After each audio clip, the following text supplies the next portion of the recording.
नमस्कार, प्रदेश के number 1 news channel news 18 Rajasthan पर आप सभी का स्वागत। मैं हूं आपके साथ हेमंत कुमार। चलिए खबरों की शुरुआत करेंगे इस वक्त की बड़ी खबर के साथ। बड़ी और अहम जानकारी इस वक्त की। शील धाबाई की बेटी ने बीजेपी ऑफिस के बाहर पहुंचकर भी हंगामा किया है।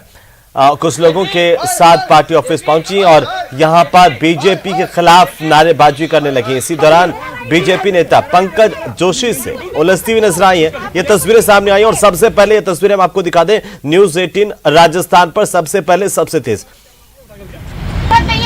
शील धाबाई की बेटी पंकज जोशी से जमकर बहस करती हुई नजर आई। पंकज जोशी भी आग बबूला उठे। देखिए किस तरीके से आपस में ये एक दूसरे पर गुस्सा निकालते हुए दिखाई दिए। बीजेपी हाय हाय, बीजेपी हाय हाय, बीजेपी हाय हाय, बीजेपी हाय हाय, बीजेपी हाय हाय, बीजेपी हाय हाय, बीजेपी हाय हाय। आपको क्या बना दिया बता करके?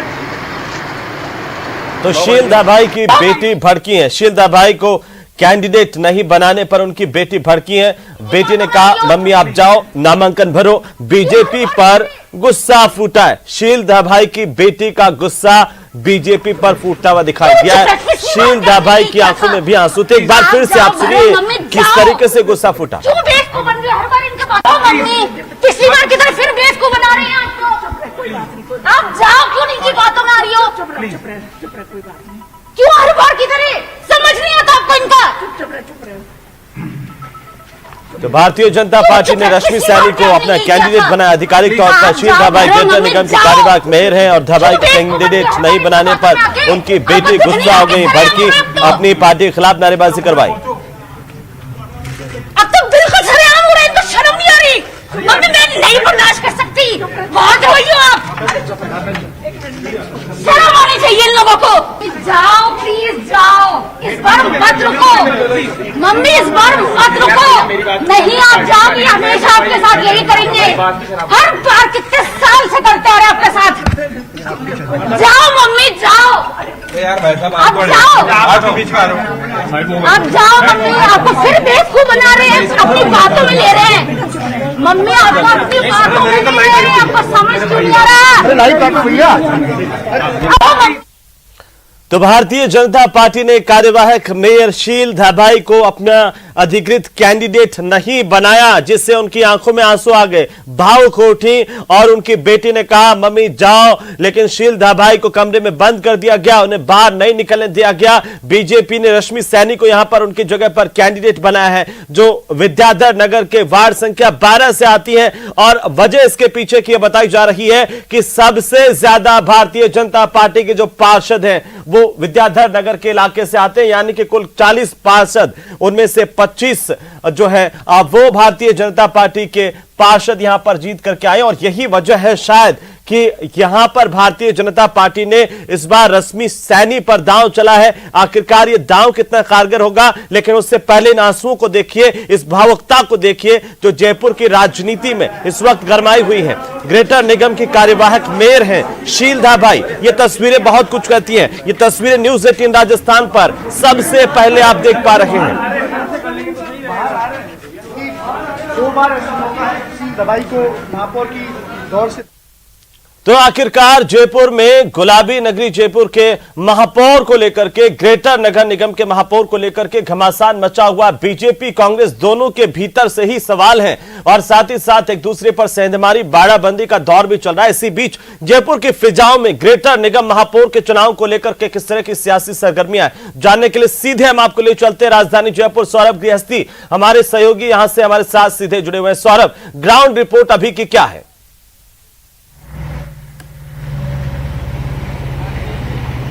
जी बिल्कुल, देखिए आज दिन भर का जिस प्रकार का घटनाक्रम रहा है उसने कई तरह के सवाल जो है वो बीजेपी के अंदर जो है वो उठा दिए हैं। जिस प्रकार से शील धाबाई का रुख देखने को मिला है, पहले से ही वो जब बीजेपी कार्यालय पहुंची तब भी वो एक तरह से आशंकित और डर के माहौल में जो है वो नजर आई थी। और उसके बाद जिस प्रकार का रोष उनकी बेटी द्वारा देखने को मिला वो साफ तौर पर बताता है कि बीजेपी का जो ये निर्णय है रश्मि सैनी वाला, उसको लेकर नाराजगी जो है वो साफ तौर पर देखने को मिल रही है। और अब शील धाबाई का रुख क्या रहेगा ये अभी तक जो है वो स्पष्ट नहीं हो पाया। हालांकि बीजेपी ने बहुत रणनीति के साथ इस पूरे नामांकन प्रक्रिया को जो है वो अंजाम दिया। पहले तमाम पार्षदों की बाड़ेबंदी की और उसके बाद तमाम पार्षदों से रायशुमारी की गई। उसके बाद जो बीजेपी के वर्तमान और पूर्व विधायक हैं उनसे जो है वो पार्टी के तमाम नेताओं ने चर्चा की और उसके बाद जो है वो रश्मि सैनी का नाम तय किया। लेकिन रश्मि सैनी का नाम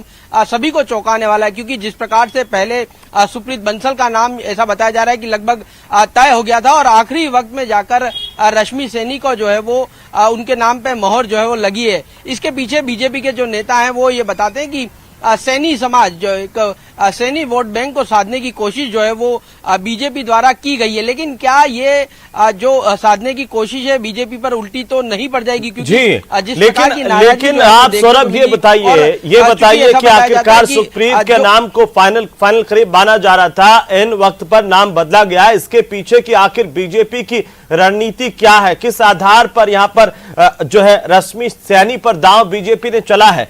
क्या इसलिए क्योंकि विद्याधर नगर जहां से वार्ड संख्या 12 से वे आती हैं वहां पर नरपत सिंह राजवी का ये पूरा का पूरा इलाका क्षेत्र, अगर विधानसभा वार हम इसे देखें, सबसे ज्यादा भारतीय जनता पार्टी के वार्ड पार्षद इसी इलाके से आते हैं। क्या यह वजह है?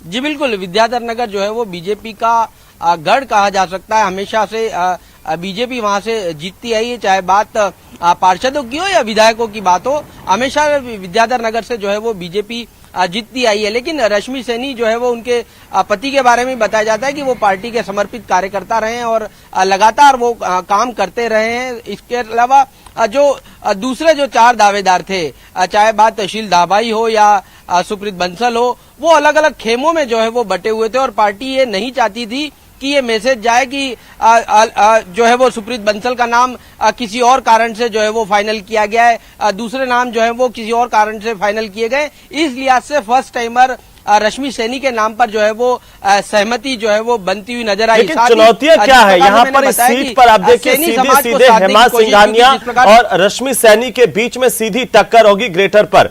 चुनौतियां रश्मि के सामने आखिरकार क्या आने वाली है? क्योंकि यह कहा जा रहा है कि करीब 12 पार्षदों की नाराजगी, जो विद्याधर नगर के 25 पार्षद है भारतीय जनता पार्टी के, उनमें से 12 पार्षदों की नाराजगी, और चूंकि रश्मि सैनी जो है वो लाइट समिति की चेयरमैन रही है, इस तरह से पार्षदों के साथ एक तालमेल को लेकर एक बड़ी चुनौती आने वाली है। कितनी सच्चाई है इसमें?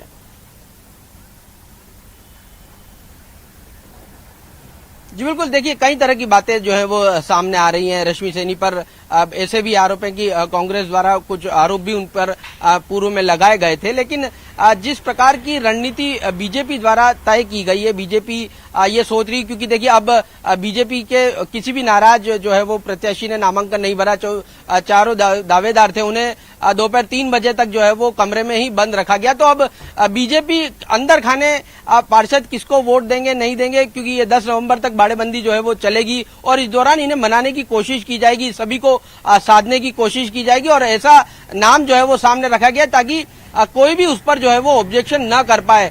कोई विधायक या पूर्व विधायक या बीजेपी का बड़ा नेता जो है वो ये जो रश्मि सैनी के नाम का विरोध जो है वो न कर पाए। ये रणनीति बीजेपी की रही है और यही कारण था कि चारों दावेदारों को जो है वो आखिरी दौर तक दोपहर 3 बजे तक कमरे में ही बंद रखने की कोशिश जो है वो बीजेपी द्वारा की गई, ताकि अब जो चूंकि अब तो सिर्फ मतदान ही होना है, इस लिहाज से। लेकिन एक सवाल यहाँ पर बहुत महत्वपूर्ण है सौरभ, बहुत महत्वपूर्ण सवाल है। सवाल ये कि आखिरकार अगर पहले चरण को माने इस लड़ाई में, इस दंगल में और इस मुकाबले में, अगर पहले चरण की बात करें, नामांकन तक की बात करें, तो आगे आखिरकार कौन नजर आ रहा है इस वक्त? क्योंकि देखिए बीजेपी कांग्रेस के अपने अपने दावे हैं। सौरभ पहुंचे, नरपत सिंह राजवी पहुंचे, कैलाश वर्मा पहुंचे, इन तमाम नेताओं के साथ जो है वो बीजेपी के बड़े नेता गुलाब चंद कटारिया हो या सतीश पूनिया हो, उनकी जो है वो चर्चा हुई है और उनको साफ तौर पर ये संदेश दिया है कि रश्मि सैनी का नाम जो है वो पार्टी ने तय किया है और किसी भी हालत में जो है वो इसे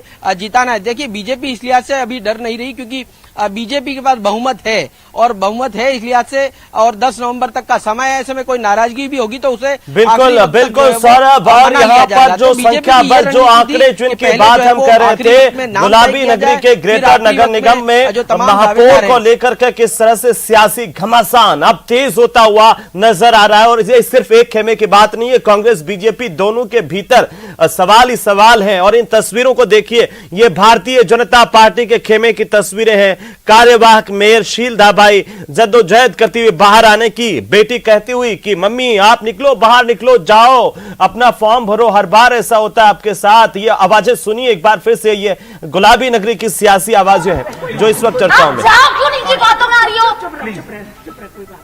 क्यों हर बार की तरह? समझ नहीं आता आपको इनका?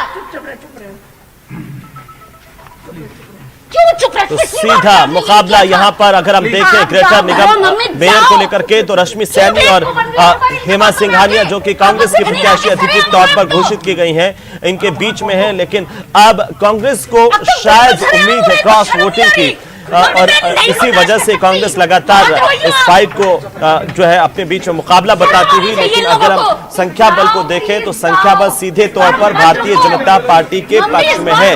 लेकिन एक बार इसको बीजेपी सहन कर चुकी है कि कैसे जो लाटा थे वो बाड़ाबंदी से कूद करके अलग खेमे में चले गए थे कांग्रेस के खेमे में, और अब वो मेयर बने थे। अब इस तरह का रिस्क जो है वो भाजपा नहीं लेना चाहती है, इसीलिए फूंक फूंक कर कदम रख रही है। हालांकि नामांकन की जो प्रक्रिया है वो खत्म हो गई है, 3 बजे तक आखिरी नामांकन था और उसके बाद स्थितियां साफ हो गई है। भारतीय जनता पार्टी की ओर से अधिकृत प्रत्याशी के तौर पर रश्मि सैनी ने नामांकन दाखिल किया, तो कांग्रेस की तरफ से जो है वो 2 और नामांकन भी दाखिल हुए हैं। आप जाओ, भरो मम्मी, जाओ। क्यों बेवकूफ? एक बार फिर से सौरभ गृहस्थी का रुख कर लेते हैं। सौरभ हमारे साथ लगातार बने हुए ग्राउंड की रिपोर्ट को लेकर के, आखिरकार ग्राउंड जीरो पर हालात क्या है? सौरभ, चुनौतियों की बात में कर रहा था कि आखिरकार अब बीजेपी के सामने देखिए चुनौती क्या है। विष्णु लाटा का चुनाव आपने बेहद करीब से देखा है और तमाम चीजों को देखते हैं। क्या बीजेपी यही वजह है कि आखिरी समय तक 3 जब तक बज नहीं गए, अपने जिनके ऊपर उनको यह था कि जाकर के नॉमिनेशन दाखिल कर सकते हैं, उनको नहीं छोड़ा गया, उनको बंद करके रखा गया, और यही वजह रही? पहला अगर इसे सीडी माने हम कि ये पहली सीडी नामांकन वाली, उसके बाद जो तस्वीर है उसमें कौन आगे दिखाई दे रहा है? संख्या बल के हिसाब से बीजेपी आगे, लेकिन क्या नामांकन में भी बीजेपी ने अपने विरोधी या फिर अगर कहें कि फूट वाले कैंडिडेट को नामांकन नहीं दाखिल करने दिया, बल्कि कांग्रेस के खेमे में ऐसा नहीं हो पाया? सौरभ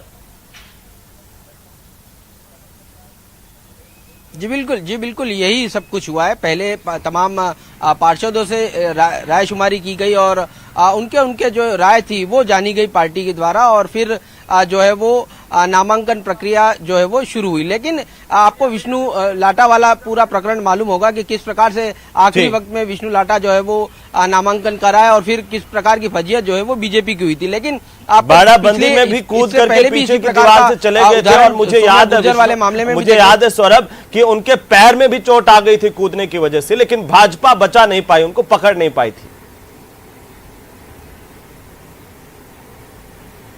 जी बिल्कुल, और वही जो उदाहरण था उसके बाद बीजेपी ने सीख ली है। उसके बाद सोम्या गुर्जर और जब शील धाबाई, जब उनके नाम शुरुआत में सोम्या गुर्जर का नाम जब तय हो रहा था, उस वक्त भी जो शील धाबाई है उन्हें कमरे में बंद कर दिया गया था ताकि वो नामांकन जो है वो न भर पाए। वही दृश्य आज एक बार फिर देखने को मिला। आज शील धाबाई के साथ 3 अन्य जो दावेदार थे उनको भी कमरे में जो है वो काफी देर तक, दोपहर करीब 3:05 तक जो है वो बंद रखा गया। और ये इसके पीछे सिर्फ यही मंशा थी कि ये जो चारों दावेदार हैं ये कहीं जाकर जो है वो बगावत ना कर दें और अपना फॉर्म जो है वो ना भर दें, इस लिहाज से। और आपको एक दिलचस्प बात ये भी बताऊं कि जिस प्रकार से ये 5 दावेदार हैं, इनके नामांकन जो है वो पहले से ही भर लिए गए थे ताकि इनको ये आखिरी वक्त तक ये यही सोचते रहे कि इनका ही नाम फाइनल है और पार्टी ने इनका नामांकन फॉर्म जो है वो भर दिया और अब कभी भी घोषणा हो सकती है और उसके बाद उन्हें जाकर नामांकन भरना है। लेकिन आखिरी दौर में जब रश्मि सैनी का नाम तय किया गया, रश्मि सैनी को नामांकन के लिए ले जाया गया और बाकी चारों को जो है वो कमरे में बंद रखा गया। तो बीजेपी की यह रणनीति थी कि बगावत किसी भी प्रकार से रोकी जाए, विधायकों से रायशुमारी की जाए, और अब जो नाराज हैं वो, अगर कोई पार्षद नाराज है तो उसको कैसे मनाया जाए, साम दाम दंड भेद तमाम नीतियां जो है वो बीजेपी अपनाएगी। बताया भी जा रहा है कि कुछ पार्षद जो है वो नाराज हैं, लेकिन क्या वो नाराजगी वोटों में दिखाई देगी, क्योंकि 10 नवंबर तक का वक्त बीजेपी के पास है। ऐसे में ये देखना होगा कि किस प्रकार से बीजेपी जो है वो आगे बढ़ती है। लेकिन बीजेपी के जो बड़े नेता हैं वो पूरी तरह से आश्वस्त इस लिहाज से लग रहे हैं क्योंकि जी उन्होंने लेकिन रश्मि सैनी का नाम सौरभ किया है जो और मैं जिक्र बाकी कर जो रहा था जिस दावेदार बात थे, का कि आखिरकार आप जिस बात का जिक्र कर रहे हैं कि एक पार्षदों की नाराजगी भी, और जैसे सुखप्रीत की बात आई, बाकी अन्य पार्षद भी जो इस बात से नाराज हैं कि रश्मि को उम्मीदवार बनाया गया, उन्हें नहीं बनाया गया, चाहे वो सुखप्रीत की बात कर लें, चाहे आप शील धाबाई की बात कर लें, या फिर उन पार्षदों की बात करना भी बेहद जरूरी है यहां पर सौरभ, जिन्होंने पिछले दिनों ही ये रश्मि सैनी के खिलाफ उतर करके प्रदर्शन किया था। ये आरोप लगाए थे कि रश्मि सैनी के जो पति हैं वो दखलंदाजी करते हैं, लाइट समिति के चेयरमैन हैं, लेकिन उनके इलाके में फिर भी लाइटें खराब है, काम नहीं हो पाया, सुनवाई नहीं हो पाई है। क्या यह भी एक बीजेपी के लिए बड़ी चुनौती है कि उन पार्षदों को भी कैसे जो है अपनी पार्टी के रवायत के हिसाब से इस चुनाव में साथ लिया जाए?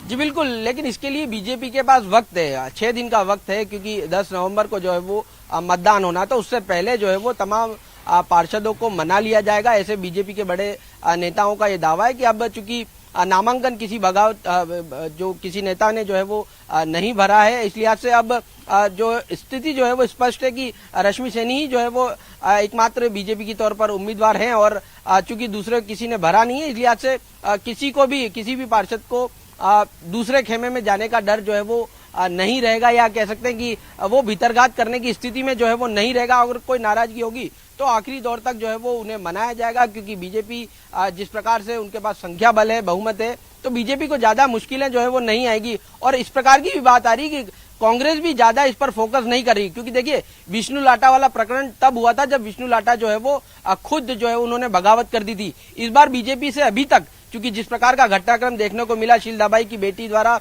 और शील धाबाई भी किस प्रकार से आहत होकर गई, लेकिन उन्होंने एक भी बार बीजेपी के खिलाफ जो है वो नहीं बोला है। उनका साफ तौर पर बिल्कुल सौरभ, चलिए बहुत शुक्रिया तमाम जानकारी के लिए। आप नजर बनाए रखिए, अपडेट हम अपने दर्शकों तक पहुंचाते रहेंगे कि आखिरकार गुलाबी नगरी के नगर निगम ग्रेटर में किस तरह की सियासी उठापटक चल रही है, कौन बाजी मारेगा, ये सवाल सबसे अहम है, इस पर लगातार हम बने हुए हैं। अगली खबर का फिलहाल रुख कर लेते हैं। जयपुर में छात्रों का हल्ला बोल देखने को मिला, जहां पर सरकारी स्कूल के छात्रों का विरोध प्रदर्शन राजधानी जयपुर में नजर आया है। दरअसल टीचर के तबादले से ये छात्र आक्रोशित है, शुक्रवार से प्रदर्शन कर रहे हैं, और ये चकवाड़ा स्कूल के छात्र जहां पर छात्रों ने जाम लगा करके अपना विरोध जताया है। पुलिस के साथ छात्रों की धक्का मुक्की हुई, शिक्षा मंत्री को सामूहिक टीसी सौंपेंगे अब इन छात्रों ने कहा है। इन छात्रों ने धमकी दी है, छात्राएं भी इसमें शामिल हैं, बच्चे हैं ये स्कूल के जो अब सड़क पर उतर करके प्रदर्शन कर रहे हैं, और इसके पीछे की जो वजह है, एक स्कूल टीचर के तबादले की वजह से ये नाराज बताए जा रहे हैं, और ये मांग कर रहे हैं कि उस स्कूल के टीचर को इसी स्कूल में रखा जाए।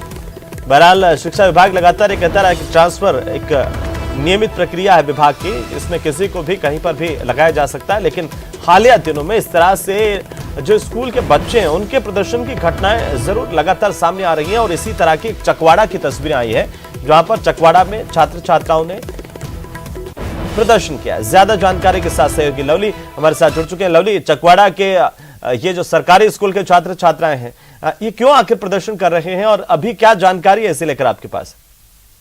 देखिए, ये जो तमाम छात्र हैं, इनके विद्यालय के वरिष्ठ अध्यापक हैं गणित के राजेंद्र, उनका तबादला होने का विरोध जो है ये तमाम छात्र छात्राएं कर रहे हैं। इनका ये आरोप है कि राजनीतिक द्वेषता के चलते स्थानीय विधायक ने शिकायत करके जो है इनका तबादला जो है वहां से करवा दिया है, जिसके चलते स्कूल का जो कामकाज है वो प्रभावित हो रहा है। विद्यार्थियों की डिमांड है कि उन्हीं शिक्षक को वापस वहां पर लगाया जाए। इसके लिए आज इन्होंने जाम लगा करके प्रदर्शन किया। पुलिस के साथ इनकी धक्का मुक्की के नजारे भी आप देख पा रहे हैं तस्वीरों के अंदर, और ये तमाम छात्र सरकार से ये अपील कर रहे हैं, गुहार कर रहे हैं कि सरकार जो है चकवाड़ा के अंदर वापस जो अध्यापक हैं उन्हें लगाए, ताकि उनकी जो डिमांड है वो पूरी हो सके। छात्रों का ये कहना है कि जो अध्यापक हैं उनकी वजह से 90-95% तक जो है परिणाम स्कूल के आने लगे थे। पूर्व में स्कूल की गुणवत्ता, शैक्षणिक गुणवत्ता बड़ी खराब थी, लेकिन अब छात्र कि वही शिक्षक वापस स्कूल में आए और उनको शैक्षणिक कार्य तभी शुरू होने देंगे। तमाम छात्र छात्राएं एकजुट होकर के लगातार प्रदर्शन कर रहे हैं, और कल इन छात्र छात्राओं की ओर से चेतावनी दी गई कि स्कूल के समय में वो शिक्षा मंत्री के घर का घेराव करेंगे, और शिक्षा मंत्री को घर पर जाकर के सामूहिक टीसी जो है ये तमाम बच्चे जाकर के सौंपेंगे, या तो उनके स्कूल में वापस उन अध्यापक को लगाया जाए, वरना ये तमाम शिक्षा जो बच्चे हैं। लेकिन लवली, क्या इस बात को लेकर के कोई जानकारी है कि गणित के टीचर का ट्रांसफर हुआ, उनकी जगह पर कोई दूसरा टीचर नहीं आया? देखिए, उनकी जगह पर दूसरा टीचर आ गया, लेकिन बच्चों की डिमांड है कि उन्हीं टीचर को वापस लगाया जाए, क्योंकि उनकी वजह से। लेकिन तस्वीरों में हम देख पा रहे हैं कि पुलिस ने मौके से एक बड़े जो है किसी व्यक्ति को भी दूर किया है, हिरासत में लेकर के पकड़ करके। उसकी कोई जानकारी मिल पाई है कि कौन है आखिरकार इन छात्र छात्राओं के साथ? तो छात्र वहां पर प्रदर्शन कर रहे हैं, उनके परिजन उनके साथ में मौजूद थे, जिन्होंने जाम लगाने के दौरान वो उनके साथ मौजूद थे। तो इस दौरान उनको परिजनों के साथ में भी पुलिस ने की धक्का मुक्की हुई, और छात्रों के साथ भी धक्का मुक्की जो है वो यहाँ पर हुई है। लेकिन फिलहाल मौके से जो है जाम को खुलवा दिया गया है, लेकिन इनका प्रदर्शन लगातार जारी है। स्कूल के समय में क्लासेस में बैठने की बजाय ये छात्र जो है सड़क पर बैठ करके। लवली, हाल के दिनों में इस तरह की घटनाएं जरूर एक के बाद एक सामने आई है कि किसी टीचर का तबादला हो गया और उसके ऊपर कुछ स्टूडेंट्स आकर के प्रदर्शन कर रहे हैं कि हमें तो वही टीचर चाहिए। ये इस तरह की प्रवृत्ति आखिरकार क्यों बढ़ती जा रही है, जबकि शिक्षा विभाग का कहना है कि देखिए तबादले नियमित प्रक्रिया है, विभाग का हिस्सा है और किसी भी टीचर को कहीं पर भी लगाया जा सकता है। देखिए, तबादले नियमित प्रक्रिया है, सरकार इसी बात को बार बार दोहरा रही है, मगर जहां राजनीतिक हस्तक्षेप हो रहा है शिक्षक कार्य के अंदर, वहां पर इस तरह के प्रदर्शन। बिल्कुल लवली, चलिए बहुत शुक्रिया तमाम जानकारी के लिए। लगातार नजर बनाए रखिए, अपडेट हम आपसे लेते रहेंगे। बहरहाल अगली खबर की ओर हम रुख करते हैं। आपको बता दें कि बीकानेर से बड़ी खबर है, जहां पर मिक्सर मशीन में एक मजदूर का पैर फंस गया। श्री डोंगरगढ़ में, बीकानेर जिले के श्री डोंगरगढ़ में ईंट भट्टे पर यह दर्दनाक हादसा हुआ। मजदूर का पैर कट करके अलग हो गया। गंभीर हालत में से बीकानेर के ट्रॉमा सेंटर रेफर किया गया, पीबीएम अस्पताल में, जहां इसका इलाज अभी फिलहाल सुचारू किया गया। ज्यादा जानकारी के साथ सहयोगी विक्रम है हमारे साथ जुड़ चुके हैं बीकानेर से फोन लाइन पर। विक्रम, क्या जानकारी है, कैसे हादसा हुआ, अभी क्या अपडेट है? विक्रम, आप मुझे सुन पा रहे हैं? जी बोलिए विक्रम। जी, ये जो मजदूर है वो मकराना का रहने वाला है और काफी। तो विक्रम की आवाज ठीक तरीके से नहीं आ पा रही है, वापस से जुड़ने की कोशिश करेंगे। लेकिन बहरहाल जितना विक्रम बता पा रहे हैं कि नागौर जिले के मकराना का रहने वाला मजदूर यहां पर काम करता था। मिक्सर मशीन में उसका पैर फंसा, जिससे पैर कट करके अलग हो गया। काफी मशक्कत के बाद इसके पैर को भी बाहर निकाला गया। इसे पीबीएम अस्पताल ले जाया गया, जहां पर इसका इलाज शुरू किया गया। प्राथमिकता यही है कि कैसे इसकी जान को बचाया जा सके, जो लगातार पैर कटने से खून का जो है रिसाव हुआ है और ज्यादा ब्लड निकलने की वजह से खतरनाक स्थिति में जरूर है। हालांकि इसकी अभी गंभीर हालत बनी हुई है, डॉक्टर्स इसके इलाज लगातार लगे हुए हैं। श्री डोंगरगढ़ के ईंट भट्टे पर यह बड़ा हादसा हुआ है, तो जहां पर मिक्सर मशीन में मजदूर का पैर फंस गया, जिससे मजदूर गंभीर रूप से घायल हुआ है, पैर कट गया है। चलिए आगे बढ़ेंगे। और इसी बीच अजमेर में यूडी टैक्स जमा नहीं करवाने को लेकर के नगर निगम ने बड़ी कार्रवाई की है। आपको बता दें कि 3 बड़े प्रतिष्ठानों पर कार्रवाई की गई है। यूडी टैक्स इनका बकाया था, जमा नहीं करवाया गया। इस पर निगम की ओर से यह एक्शन लिया गया, जिसमें विवाह स्थल, डायग्नोस्टिक सेंटर और फर्नीचर हाउस पर यह कार्रवाई हुई है। पिछले 5 सालों से इनका टैक्स जो था वो बकाया था। निगम के दस्ते ने सीज की कार्रवाई आज की है।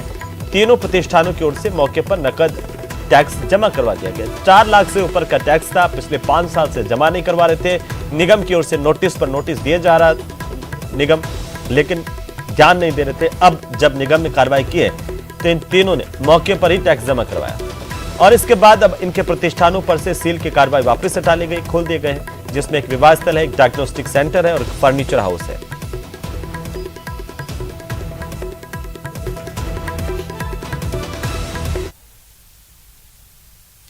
तो यह बड़ी कार्रवाई है। यूडी टैक्स जमा नहीं करवाने को लेकर के निगम की टीम ने कार्रवाई की। 4 लाख से ऊपर का टैक्स था। बार बार नोटिस दिए जाने के बावजूद इस प्रतिष्ठान के मालिक इस पर गौर नहीं कर रहे थे, इग्नोर कर रहे थे, और आखिरकार निगम ने जब बड़ी कार्रवाई की, इनके प्रतिष्ठानों को सील कर दिया। इन्होंने मौके पर ही आकर के टैक्स जमा करवा दिया, और इसके बाद जैसे ही टैक्स जमा हुआ, निगम ने अपनी सील हटा ली है। पिछले 5 सालों से लाखों का बकाया चल रहा था। निगम के दस्ते की ओर से आज सीज करने की कार्रवाई की गई, और जब पैसे जमा करवा दिए तो सीज खोल दिया गया। चलिए आगे बढ़ेंगे श्रीगंगानगर, जहां पर एक और राष्ट्रीय राजधानी दिल्ली और राष्ट्रीय राजधानी क्षेत्र में वायु प्रदूषण और स्मॉग की वजह से आम जनता बेहाल है। वहीं प्रदेश का सरहदी जिला श्री गंगानगर भी स्मॉग से अछूता नहीं है। धुंध, जिसे हम कहें कि लगातार पोल्यूशन की ये धुंध है, वो खतरनाक साबित हो रही है। दरअसल पड़ोसी राज्य पंजाब, हरियाणा और श्री गंगानगर के सूरतगढ़, अनूपगढ़ के इलाकों में धान की फसल निकालने के बाद बची हुई पराली जलाने का सिलसिला शुरू हो गया है और ऐसे में धुआं और कोहरे के मिश्रण से बना स्मॉग श्री गंगानगर के आसमान में भी साफ देखा जा सकता है। चिकित्सकों के मुताबिक धुआं और कोहरे के मिश्रण से बना हुआ यह स्मॉग आंखों के लिए बेहद खतरनाक है, स्वास्थ्य के लिए बेहद खतरनाक है, त्वचा संबंधी समस्याओं को बढ़ाता है और सबसे खास बात हमारे फेफड़ों के लिए भी बेहद खतरनाक है और इसी की वजह से AQI का लेवल जो है बढ़ता है। इसकी वजह से लोगों को स्वास्थ्य संबंधी परेशानियां भी हो रही है। प्रदेश के सरहदी जिले श्री गंगानगर में छाए स्मॉग का जायजा लिया हमारे न्यूज 18 के संवाददाता अशोक कुमार ने। जहां एक और राष्ट्रीय राजधानी दिल्ली और राष्ट्रीय राजधानी क्षेत्र में बढ़ते हुए वायु प्रदूषण की वजह से आम जन, खासतौर से बच्चों और बुजुर्गों का हाल बेहाल है, वहीं दूसरी ओर सरकार और प्रशासन के सामने भी बढ़ते हुए वायु प्रदूषण को शिकंजा कसने में अच्छी खासी मशक्कत करनी पड़ रही है। श्री गंगानगर की बात करें तो देखिए, जहां राजस्थान के अंदर अलवर, भिवाड़ी, बहरोड जैसे क्षेत्रों में एयर क्वालिटी इंडेक्स में लगातार इजाफा हो रहा है, चूंकि वहां पे बहुत ज़्यादा इंडस्ट्रीज़ है। लेकिन प्रदेश का सरहदी जिला श्री गंगानगर, जो कि कृषि प्रधान जिला है, लेकिन यहाँ पर भी एयर क्वालिटी इंडेक्स में लगातार बढ़ोतरी हो रही है, वायु प्रदूषण में लगातार इजाफा होते हुए भी देखा जा रहा है। पिछले 3 दिनों से प्रदेश का सरहदी जिला श्री गंगानगर इस समय स्मॉग की आगोश में डूबा हुआ है। अभी इस समय लगभग 10 बजे का वक्त है, लेकिन उसके बावजूद भी आप देखिए कि सूर्यदेव को बाहर लोगों को दर्शन देने के लिए अच्छी खासी तकलीफ करनी पड़ रही है। 10 बजे के बाद भी आप देख सकते हैं कि इस समय श्री गंगानगर के आसमान में छाए स्मॉग और धुएं की वजह से सूर्यदेव ठीक से दर्शन नहीं दे पा रहे हैं। आपको सराउंडिंग की बात करें तो श्री गंगानगर के सबसे व्यस्तम और हृदय स्थल में मौजूद सुखाड़िया सर्किल पर हम मौजूद है और अब सुखाड़िया सर्किल का भी नज़ारा आप देखेंगे तो देखिए, चूँकि स्मॉग है और स्मॉग की वजह से वाहन चालकों को ट्रैफिक लाइट या हेडलाइट का इस्तेमाल करना पड़ रहा है। तो चलिए, इसी के साथ इस बुलेटिन में फिलहाल इतना ही। आप देखते रहिए न्यूज 18 राजस्थान, जहां पर खबरों का सिलसिला लगातार जारी है। नमस्कार।